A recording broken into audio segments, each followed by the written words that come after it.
ভালোবাসার জোরেই আবারও এক হলো কথা আর অগ্নি। হ্যাঁ বন্ধুরা, এমনটাই দেখতে পাবো আমরা কথা ধারাবাহিকের আগামী পর্বগুলোতে। বাড়ির সকলের সামনে কথা নিজের পরিচয় দেয়। কথা বলে যে আমি বাধ্য হয়েছিলাম নিজের পরিচয় গোপন করার জন্য। এটা শুনেই চিত্রা চমকে যায়, ভাবতে থাকে তার মানে কথা মরে যায়নি। তাহলে প্রান্তিক কথাকে মারলো কিভাবে? ও বারবার কেনই বা বেঁচে যায়? কথা যখন অগ্নির সাথে কথা বলতে আসে তখনই অগ্নি অভিমানে মুখ ফিরিয়ে নেয় আর মনে মনে বলে, আমি তোকে কখনো ক্ষমা করব না। তুই সব নিজের ঘাড়ে কেন নিয়েছিস? তুই তো আমাকে সবটা বলতে পারতি। তুই আমাকে বিশ্বাসই করিস না, তাহলে আমি কেন তোর কথা শুনতে যাব? কথা খুব ভালোভাবেই বুঝতে পারে যে অগ্নি তার ওপর খুব অভিমান করে আছে।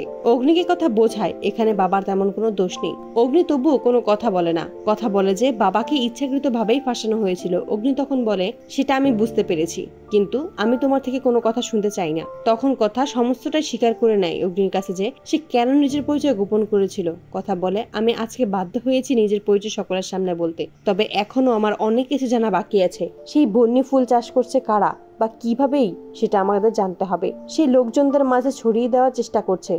সকলকে বাঁচানোর জন্য আমাকে প্রতিষেধক বানাতে হবে। সকল কিছু বোঝানোর পর অগ্নি বুঝতে পারে যে কথার পরিস্থিতি কি ছিল আর কথা কিভাবেই বা সবকিছু হ্যান্ডেল করেছিল। তাই কথার ওপর থেকে সকল অভিমান দূর করে দেয় অগ্নি। তো বন্ধুরা, তোমরা এটাই তো চাও, এভাবেই যেন ভালোবাসার জোরে আবারও কথা আর অগ্নি এক হয়? কমেন্টে জানাও। আর নিয়মিত আপডেট পেতে আমাদের চ্যানেলটি এক্ষুনি সাবস্ক্রাইব করে পাশে থাকো। ধন্যবাদ।